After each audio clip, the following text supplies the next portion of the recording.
Bom dia a todos, bom dia a todas. Bom dia para você que está nos assistindo pela TV UFMA no Maranhão e pela Pop TV em Sobradinho e Porto Alegre. Sejam todos muito bem-vindos e bem-vindas ao nosso ICL Mercado Investimentos. E hoje um programa diferente, porque a gente vai ter ICL Mercado Investimentos entrevista na sexta-feira. Hoje a gente tem uma convidada muito especial, mas eu não vou dar muito spoiler por enquanto. Eu vou dar primeiro bom dia para o André e depois a gente conta aí a novidade para vocês. Bom dia, André, como você tá? Bom dia, Débora. Bom dia a todos os nossos telespectadores. Entrevista especialíssima hoje aí. A gente vai falar de mercado de trabalho com essa entrevistada. Mas, Débora, você que é fã dela aí, você que conseguiu trazer ela para cá, então vou deixar aí você aí fazer então fazer as boas-vindas aí para a nossa entrevistada. Então, introduza aí a nossa entrevistada aí do dia aí no nosso canal. Bom, hoje a gente vai conversar com a Deia Freitas, que é a idealizadora do podcast Não Inviabilize, CEO, dona e proprietária do conglomerado Pônei. Para quem assiste, para quem escuta, vai saber do que eu estou falando. Hoje ela vem conversar aqui com a gente sobre o mercado de trabalho. E a gente chamou a Deia aqui por um motivo muito especial, porque ela está indo na contramão desse mercado de trabalho que a gente vê aí, principalmente dessas relações informais, da deterioração das relações trabalhistas, ela vai na contramão de tudo isso. E como essa semana a gente falou muito sobre esse assunto, a gente chamou a Deia para ela mostrar aí que é possível pensar diferente nas relações de trabalho, pensar diferente sobre o mercado de trabalho. Então eu vou chamar aqui a Deia conosco. Deia, bom dia, como você está? Bom dia, tudo bem? Então, Prazer estar aqui com vocês. Prazer é todo nosso. Vamos começar aqui, porque a gente quer passar pelo maior número de perguntas possível. E um tema que a gente sempre aborda aqui no programa é a precarização das relações de trabalho. Inclusive, nessa semana, depois de 7 anos da reforma trabalhista, saiu um estudo da FGV apontando que 7 em cada 10 autônomos gostariam de ser CLT. E esse tipo de relação vem crescendo aqui no Brasil, dentro dessa construção neoliberal, e lidar com isso é um dos grandes desafios do mercado de trabalho. Uma parte da nossa audiência é empreendedora, inclusive, e muitas vezes tem na sua renda dependendo do seu negócio, mas não quer deixar o social de lado, não quer ter lucro às custas do trabalhador e não quer, por exemplo, ter um fornecedor mais barato que ele não conhece, a cadeia produtiva. Então, eu queria que você contasse um pouquinho para a gente como foi para você essa trajetória, essa tomada de decisão na sua empresa. Então, se quiser contar aí um pouquinho para a gente, Deia. Bom, quando eu comecei o podcast, eu também não tinha muita noção. Eu vinha já de um mercado da minha área que era muito precarizado. Eu trabalhei muitos anos na área da moda. Então, às vezes você consegue um CLT precarizado, às vezes você consegue só PJ. Então, eu já vinha dessa área. E quando eu comecei o podcast, foi a minha primeira experiência trabalhando com internet. Eu não sabia como ia ser. Então, eu vi ali que eu precisava de algumas pessoas para me ajudar, mas eu não sabia se aquele negócio ia funcionar ou não. Então, eu contratei as pessoas que eu tenho hoje, inicialmente como PJs mesmo, mas tendo muito cuidado com a relação que o PJ tem, né? Porque muita gente contrata o PJ e ele acaba cumprindo horário, cumprindo hierarquias que são aí características da CLT. Então, a gente se conversava uma vez só por semana e se baseava ali naquelas entregas, mas aquilo sempre me incomodou. Mas eu não tinha uma estabilidade financeira ainda para contratar essas pessoas como CLT. Então, acho que ali no final do primeiro ano eu consegui realmente me estabilizar e trouxe as pessoas que estavam trabalhando comigo de PJ como CLT. 2 das pessoas que eu contratei como CLT não se adaptaram ao esquema de CLT, né? Porque também muda para a pessoa que sempre foi PJ, que teve uma liberdade, que teve talvez ali 2 ou 3 empresas que ela trabalhava concomitantemente, né? Então 2 pessoas acabaram saindo, elas escolheram, né? Viram que não dava para elas essa questão da CLT. Mas eu sempre tive essa preocupação, né? De tentar adequar realmente as pessoas que estavam comigo ao sistema de trabalho que eu acredito que é CLT. E Deia, uma coisa que é assim, muito importante em relação à sua empresa é a questão de que você toma muitas medidas inclusivas, né? E a gente sabe que está na moda agora essa crítica, agenda woke, é o fim aí do day, né? Que é porque algumas empresas por exemplo, o Jack Daniels falou que não vai mais seguir isso, né? A empresa de Red Pill basicamente está falando aí que não vai mais seguir tá. isso, né? Mas você continua nessa batalha e você tem... e provavelmente você deve ter visto já um grande impacto em relação a isso, né? O impacto social dos seus trabalhadores. Então, você pode contar um pouquinho para a gente sobre tudo isso? Bom, tem uns anos eu anunciei uma vaga afirmativa que não era nem CLT ainda, era PJ, e com um salário compatível, enfim, e fui apedrejada na internet. Eu fiquei muito assustada, porque essa vaga, que era para pessoas pretas, pardas e indígenas, ela foi parar em páginas de direita e divulgaram o endereço da minha casa, prints da minha casa, me ameaçaram de morte. Uma pessoa abriu um processo contra mim no Ministério Público por racismo reverso. Ainda bem que a procuradora lá, a juíza, elas entenderam que eu estava dentro, né, dos meus direitos, enfim, isso não foi para frente. Mas foi algo muito assustador, assim, porque era uma única vaga. Eu sou uma empresa pequena, né? E causou um rebuliço na internet muito grande e um ódio muito grande, né? Talvez pela questão do desemprego que tem agora, então ali as pessoas que não se adequavam à vaga perceberam que elas não iam realmente ter uma oportunidade, não sei, mas gerou um ódio assim que foi desproporcional e que me assustou bastante, assim. Então, e era uma época que, por exemplo, a Magazine Luiza tinha feito a mesma coisa. Rolou crítica, sim, mas não o ódio que rolou em relação à vaga que eu criei.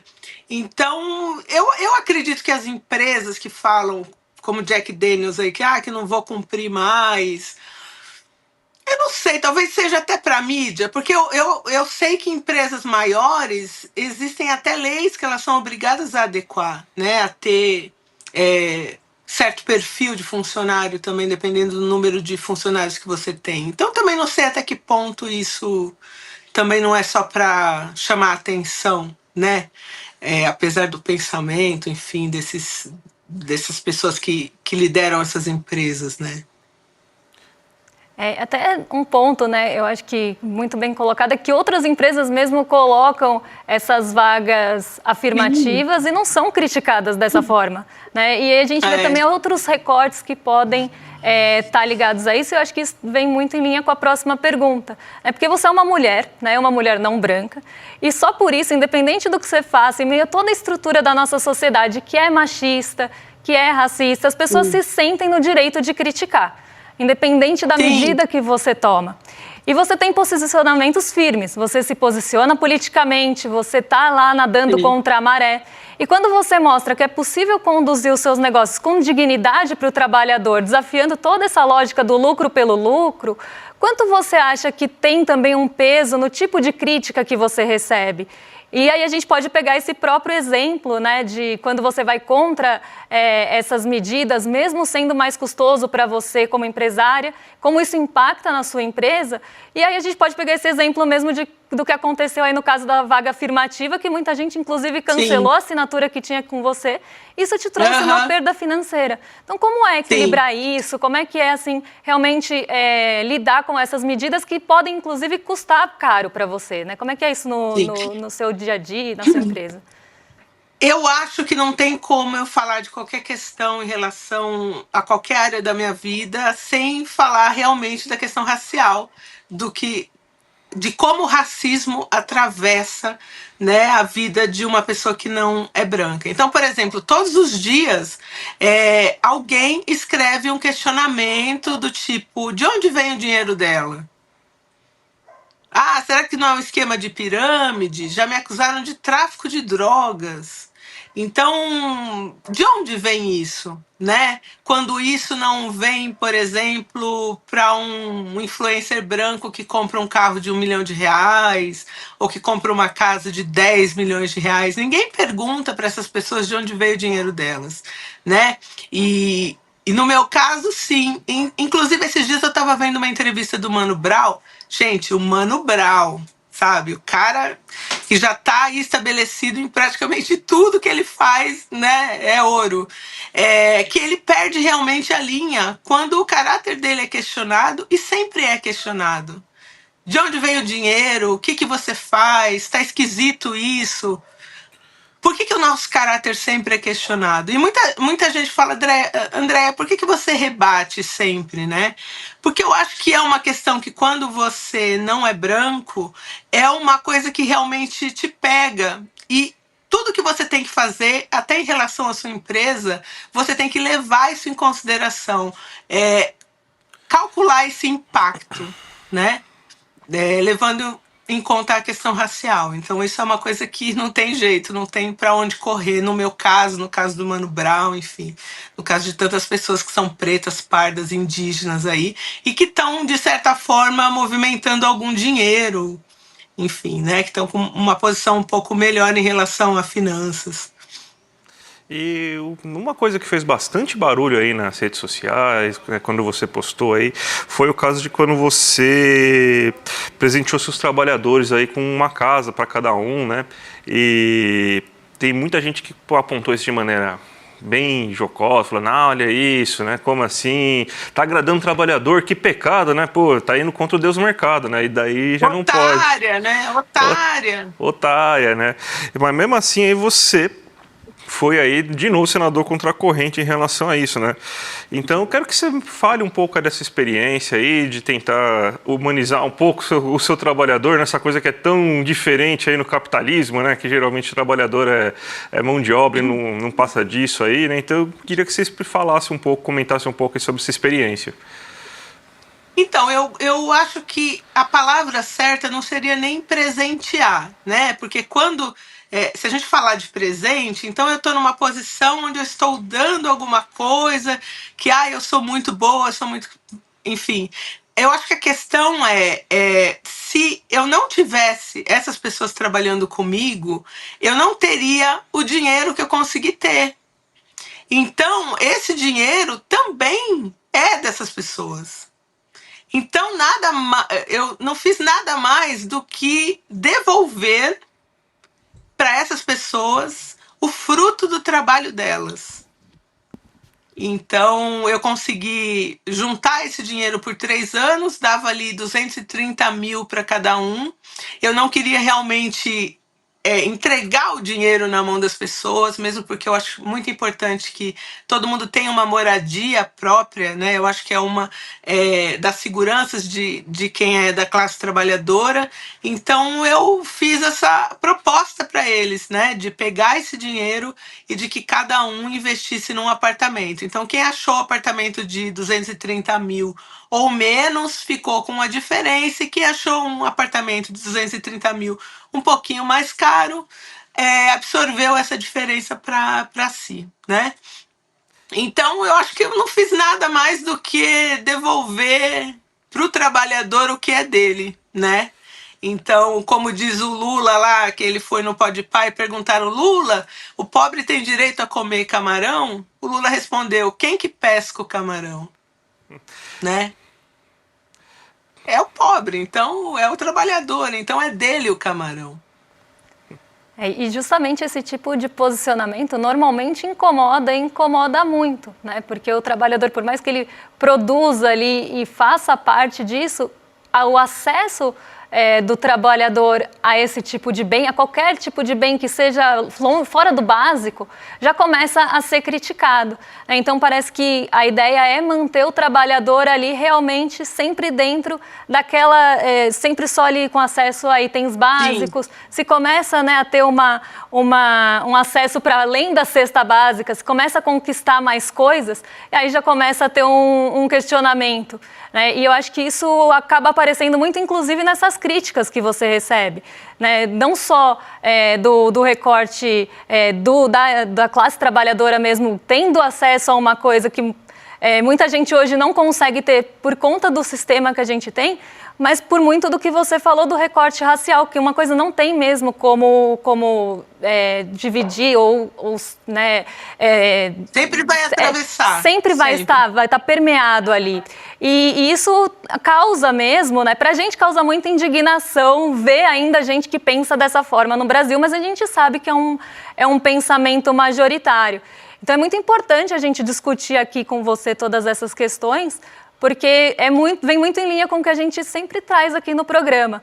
Então, se quiser trazer mais um ponto aí pra gente que você acha importante sobre a sua trajetória, ou até mesmo sobre essas questões, fica à vontade, Déia. Eu acho que quando rolou essa coisa do apartamento, eu recebi alguns empresários ficaram bravos do tipo, mas agora o meu funcionário, sei lá, vai me cobrar disso. E eu acho que as pessoas entendem também que quando você trabalha com internet, por exemplo, o dinheiro que eu acabo gerando na internet é diferente, por exemplo, de um dono de gráfica pequeno, de um dono de lanchonete pequeno. É óbvio que talvez ele não consiga dar um apartamento para cada funcionário. Mas será que, de repente, não consegue dar um vale alimentação que realmente seja decente? Eu acho que é um ponto legal essa questão do apartamento, nem pelo apartamento em si, mas para a gente começar a discutir o que volta para o trabalhador do que ele produz, né? Pegando mesmo aí as mídias, né? O tanto de publicidade que entra numa televisão, o que volta para aquelas pessoas que trabalham naquela emissora, né? O que num jornal, o que volta para aquela pessoa em relação não só ao salário que ela ganha, mas ao que foi levantado em relação a dinheiro do que entrou, entendeu? Volta algum benefício que seja, né? Mesmo que não seja essa divisão de lucros tão completa, né? Então eu acho que vale a pena para a gente começar uma discussão, né? Para o trabalhador, para a gente cair naquilo da mais-valia, né? Para o trabalhador acabar entendendo quanto vale o trabalho dele. Se ele não tiver ali para construir aquele carro que custa 1 milhão, aquele carro que custa 1 milhão, ele não vai existir, né? Então, o trabalho dele é muito importante. Aquele cara que põe o pneu no carro, se ele não colocar, aquele ricaço que vai comprar o carro de 1 milhão, não vai ter o carro, porque não vai ter pneu. Então, eu acho que é um ponto que eu trouxe para a internet, uma discussão que quem é de sindicato, quem já está aí na batalha por direitos trabalhistas, sempre grita isso, né? Mas, de repente, a gente pode agora, por um outro ângulo, trazer isso para a internet, para as pessoas que são mais jovens, que agora eu acho que o trabalho está ainda mais precarizado do que... Eu estou com 49 anos, do que da época que eu comecei a trabalhar, né? Então, talvez a gente consiga despertar isso no jovem também, né? Essa questão dele saber quais são os seus direitos e o valor do seu trabalho. Então, quem sabe, né? A gente consegue levantar essa discussão. É que a gente passou, né, Déia, se a gente for pegar de 2016 para cá, a gente teve uma reforma trabalhista que basicamente acabou com questão de direitos, precarizou e foi uma reforma completamente pró-empresária aí, a mais draconiana possível. E a rede social também levou aí a cabeça aí do jovem aí, eu tô falando que nem velho agora, né? Mas levou para a cabeça do jovem essa mente empreendedora de coach Pablo Marçal, né? Que é basicamente, eu vou ser um self-made man, eu vou trabalhar aí com internet, eu não preciso mais estudar, eu não preciso fazer mais nada, eu vou conseguir aí ganhar dinheiro rapidamente, facilmente. Isso aí meio que está levando um pouco, né, a mentalidade hoje do trabalhador hoje em dia. Então ele é contra direito trabalhista, muitas vezes porque ele tem dó do patrão, ele acha que a reforma trabalhista ajudou, na verdade, porque vai gerar mais emprego, que sindicatos só tiram emprego das pessoas. E a gente está nessa situação, né, Déia? E não gerou, né? Se a gente for parar para pensar, gerou mais emprego? Não gerou mais emprego, né? Então, eu acho que isso é muito falta de informação também, né? Muito esse papo de que vai lá de trás, né? Ah, tudo que você quiser, se você se esforçar, você consegue. Você não consegue. Você não consegue. Um cara que precisa acordar às 5 horas da manhã e trabalhar e estudar à noite, óbvio que ele vai render muito menos do que aquele cara que não precisa trabalhar, que pode estudar o dia inteiro. Não são iguais as oportunidades, né? Então é uma falácia, é uma fantasia esse papo de que todo mundo tem as mesmas oportunidades. Não tem. Se você é pobre, você já começa muito lá atrás e talvez você não chegue nem para conseguir começar onde está aquele cara que tem uma grana. E esse é um ponto, né, inclusive, que a gente fala bastante aqui também, e é uma reflexão super importante, porque essa construção, principalmente com esse crescimento mesmo do pensamento neoliberal, que a pessoa vai ser CEO de si mesma e que todo mundo vai conseguir o sucesso se esforçar. Isso joga nas costas do trabalhador, joga nas costas de quem está ali na batalha, que se ela não se esforçar, se ela não ter sucesso, é porque ela não se esforçou o suficiente. E isso é muito ali oportuno para quem, inclusive, vai explorar essa mão de trabalho, essa mão de obra, essa força de trabalho, Sim. vai realmente se aproveitar desse discurso para explorar cada vez mais essas pessoas. A gente até Sim. trouxe, né, citando esse estudo da FGV, a gente trouxe aí na semana que os maiores autônomos, né, a maior parte dos autônomos ganha até 1 salário mínimo e só 1% ganha mais de 10 salários mínimos. Então essa é a realidade do nosso Brasil. E colocar um discurso dessa forma, que você só não tem sucesso se você não se esforça, é porque você não mereceu, essa falsa meritocracia, né, deixa as pessoas ali adormecidas em relação ao fato que elas saíram às vezes de patamares muito diferentes, pontos de partida muito diferentes. Então essa é uma discussão assim que tem que ser trazida à tona, e acho que você tem feito um trabalho bem fantástico em relação a isso, porque coloca na internet mesmo essa discussão, por mais que vou ser alvo de críticas, mas estou colocando um pensamento ali. E isso é muito importante justamente para mostrar essas desigualdades, para jogar luz, né, no aprofundamento dessas desigualdades, inclusive. Eu acho que até a questão da jornada de trabalho também, que tem, se eu trabalhar mais, eu vou ganhar mais e vou ser melhor sucedido. Eu fiz um teste na minha empresa da gente trabalhar 4x3. Então, da gente trabalhar de segunda a quinta-feira e ver se ia impactar nas entregas, no que a gente fazia. Dentro da minha área, no meu podcast, não interferiu em nada. Então, a gente segue. Eu mudei na CLT mesmo, a gente alterou o contrato para uma hora a menos e um dia a menos na semana. Então a gente trabalha de segunda a quinta e folga sexta, sábado e domingo. Isso não impactou.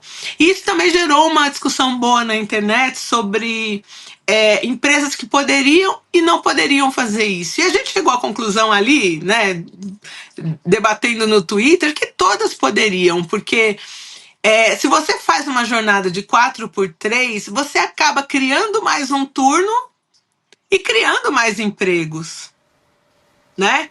Então, mas vai onerar? Vai, é uma questão de reestruturação, talvez que agora ninguém vai querer ter essa discussão. Mas é impossível a gente dizer que é bom para o trabalhador trabalhar 6x1, folgar no domingo. O que ele faz no restante da vida dele, se não só trabalhar, né? Isso também vai gerar um trabalho de boa qualidade? Então, é esse tipo de experimento que eu estou aplicando na minha empresa e que eu acho que levanta boas discussões, né? E está dando certo. Pelo menos até agora está dando certo. É interessante você puxar esse ponto, até porque a gente provavelmente vai ter um problema de desemprego aí estrutural, né? Muita inteligência artificial, cada vez mais mecanizado, e a gente parece que é meio burro, né? Porque a gente parte aí de fazer as pessoas trabalhar mais, sendo que a tendência é que você tenha menos empregos, né? Então, isso aí, desde 1930 já se falava, né? Que tem um texto aí famoso aí de um economista que falava aí que hoje a gente deveria estar trabalhando somente 3 horas por dia, né? O que a gente vê, na verdade, é que a gente tem jornada 6x1, né? Então, basicamente é isso que acontece, né? Eu acho que a 4x3 seria ideal para todo mundo, porque você cria mais um turno, total mais um turno, mais uma. Você pode contratar mais uma galera para trabalhar, né? Como isso vai impactar na saúde financeira da empresa é uma questão de realmente você reestruturar tudo, né? De ver como vai ser. Mas eu acho que esse arranjo vai chegar uma hora que vai precisar ser feito. E até puxando aí um gancho disso, né, dessa reestruturação e como isso vai impactar na estrutura da empresa, muita gente quer precarizar realmente o máximo, explorar o máximo, então 6x1 com jornada exaustiva, porque quer maximizar o lucro no final das contas a qualquer custo. E normalmente o custo acaba estourando no lombo do trabalhador. A gente sabe, a corda sempre vai romper para o lado mais fraco ali. Então, essa discussão é super importante porque ela também repensa essa lógica, né? Uma lógica que vem muito dessa lógica de mercado que a gente está inserindo, que é o lucro a qualquer custo. Então, vou sempre maximizar meu lucro e eu vou minimizar os meus custos e, com isso, eu vou ali, mais uma vez, ter sucesso, né? O sucesso está às custas de quem? E aí a gente junta com o que a gente estava falando. Quem produziu esse sucesso? Né? Então, é quase uma coisa de redistribuição e de um pensamento diferente da forma de ter lucro, assim. Sim. Outra coisa que eu acho importante a gente abordar é sobre a questão do home office, né? Que agora voltou aí essa discussão com tudo, híbrido, não híbrido, volta, não volta. A gente sabe que isso está muito atrelado também em relação ao mercado imobiliário, né? O que vão fazer com esses prédios comerciais se todo mundo trabalhar home office, né? Moradia. Falta moradia.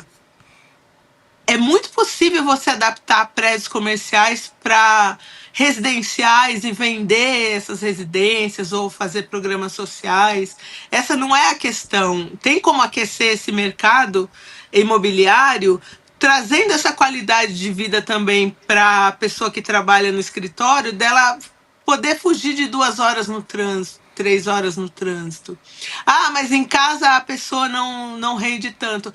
Aí é uma culpa da gestão. Quando você trabalha com entregas, com prazos, não tem como a pessoa não render, né? De repente, o que você quer, trazendo aquela pessoa para o presencial, é exercer uma hierarquia, um poder, né? De repente, ter um acesso ao funcionário que na casa dele ele estaria resguardado, né? E você não teria. O seu acesso tem que ser ao trabalho, a qualidade do trabalho, as entregas. Então, sempre que alguém fala isso para mim, que mas não daria certo o home office, porque eu não vou saber o que ele está fazendo. Como que você não vai saber o que ele está fazendo? Você não é um bom gestor? Você tem que trabalhar com entregas, com prazos, né? Se a pessoa está entregando o que é o trabalho dela no prazo, com uma qualidade, por que você precisa ter essa pessoa embaixo ali dos seus olhos, né? Então, eu acho que a gente tem muita questão ainda para discutir, para chegar num trabalho de qualidade de vida para o trabalhador médio, assim. E passa por tudo isso, passa por jornada de trabalho, por questão de transporte, mesmo que a empresa saiba que ela não vai precisar pagar vale transporte, que ela não vai pagar aluguel de um galpão, de um escritório, por que ela prefere que o funcionário vá para o escritório se ele consegue fazer o mesmo trabalho em casa? Então a gente passa por muitas outras questões ligadas não só ao capitalismo, mas ao exercício do poder também, que eu não sei, a gente tem que, uma hora a gente vai ter que começar a destrinchar isso aí. Mas quando, né? Tô torcendo pelos jovens. Day, eu queria agradecer muito a sua presença aqui. A entrevista foi maravilhosa, tá um sucesso. O chat está falando toda hora. Até os outros jornalistas da casa estão mandando aqui também parabéns aí pela entrevista. Então, só para você dar um bom dia final aí para nossa audiência. Obrigada, gente. Eu adorei participar. Bom dia a todo mundo. Bom almoço, que daqui a pouco é almoço. E fiquem atentos aí aos seus direitos, pelo menos o básico, o mínimo, a gente precisa saber. Então, vai se informar e se você tem direito, questiona, pergunta, não deixa passar. Ótimo, Deia. Vamos então chamar a nossa audiência rapidamente aí para a nossa live aí que a gente vai ter na próxima quinta-feira, dia 5/9, né? 5 de setembro aí, que é aí o jornalismo independente lutando pela verdade, né? Então, a gente sabe que está cada vez maior o nível de desinformação, cada vez maior aí o nível das fake news. Quem sabe aí quando acabar o X aí a gente consegue ter uma melhora em relação a isso. Mas aqui nesse ICL a gente fala sempre a verdade, é um jornalismo independente e é muito importante vocês entenderem o que a gente faz aqui. Então a gente marcou um bate-papo muito interessante aí com Juliana Dalpiva, Chico Pinheiro, Leandro Demore, Roberta Garcia e o Eduardo aí para falar aí sobre isso aí na próxima quinta-feira, né? Então, gente, o link aí para você entrar aí, para você participar da luta aí com a gente aí, tá aqui embaixo, iclmercado.com.br. Vai lá e se inscreve que vai valer a pena. E agora vocês ficam na sequência com o Rolê ICL, hoje com a Roberta Garcia e o Guga Noblar. Então vocês estão em mais que excelente companhia e a gente volta na segunda-feira, aí sim, para falar do desemprego e dos outros pontos aí que vão sair na segunda. Então vamos ver o que o mercado está esperando. Um beijão e até lá. Até mais, gente. Tchau, tchau. Só o conhecimento liberta, dizia José Martí, o cubano. Frei Beto completa e a informação compromete. Mas qual a independência de um jornalista ou de um veículo de comunicação para ser realmente independente e, com a sua informação, levar a compromissos das pessoas? Veículos e jornalistas que resolvem enfrentar os grandes interesses dos poderosos costumam pagar caro por isso. É sobre esse assunto que a gente quer conversar com você. Eu estarei aqui no ICL com Eduardo Moreira, com a Juliana Dalpiva e com o Leandro Demore para falar exatamente sobre isso. Nós vamos falar aqui de vários ataques e ameaças que nossos colegas sofrem quando resolvem assumir com liberdade o exercício do jornalismo. O ICL foi considerado, numa pesquisa da Escola Superior de Propaganda e Marketing, o veículo de jornalismo mais confiável no Brasil, à frente, inclusive, da grande mídia, à frente da TV Globo, da Globo News, de outros sites. É a importância do jornalismo livre que estamos fazendo, mas isso tem um preço. E nós queremos convidar você a estar conosco nesta conversa dia 5 de setembro, vai cair numa quinta-feira, às 8 da noite. Só conhecimento liberta.